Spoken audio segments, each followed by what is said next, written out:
सहकारी वीडियो को आक्रमण अभियोग शुक्रवार बौद्ध ब्लॉक सहकारी वीडियो सुदम चरण सामल को जड़े व्यक्ति आक्रमण करिथिबा बौद्ध थाना अभियोग होईछि। सूचना अनुसार बौद्ध ब्लॉक सहकारी वीडियो कार्यालय रे थिबा मुसुंडा पंचायत डांगपड़ा गाँव अनंत बाघ विवाह प्रमाणपत्र जांच डेरी होइथिबा नहीं अभियोग करथिले। एने उभयक मध्य कथा कटाकटी होइथिला और सहकारी वीडियो सुदाम चरण सामल को अनंत बाघ आक्रमण करिथिबा थाना रे अभियोग करिसेंती।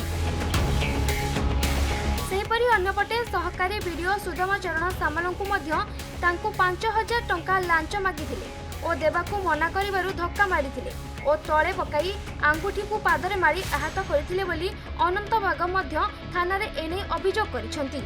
एने पुलिस पक्षरु प्रतिक्रिया मिली नथिबा बेले बौद्ध आदर्श थाना पुलिस घटनार तदंत आरंभ करिछि।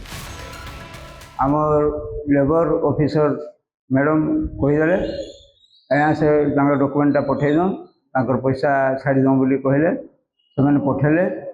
काली आसली 7-8 बजे जुगली से कहले कि तुम इच्छा कि आमर इच्छा पुणी सकाळु आसली सकाळु आसला आज्ञा छाड़ी दौन टे बोली कहली क्षमा प्रार्थना मांगी कहली से कहले तुम इच्छा कि मोर इच्छा बिना खर्चारे 5000 टका मागले आज्ञा टंका नहीं देवार मुझे कहली कि दीक्षा गा गवर्नमेंट चाकरी दरमा पाऊच कि नहीं टंकाटे भी दि देवार ना देव कि नहीं कह काटिदेवी फिर फेरी देकरी नष्ट कर दीना से मुई आपत्ति करूना गवर्नमेंट को आपत्ति करूना केंदी शांति श्रृंखला आमे सुरक्षित रख हमको।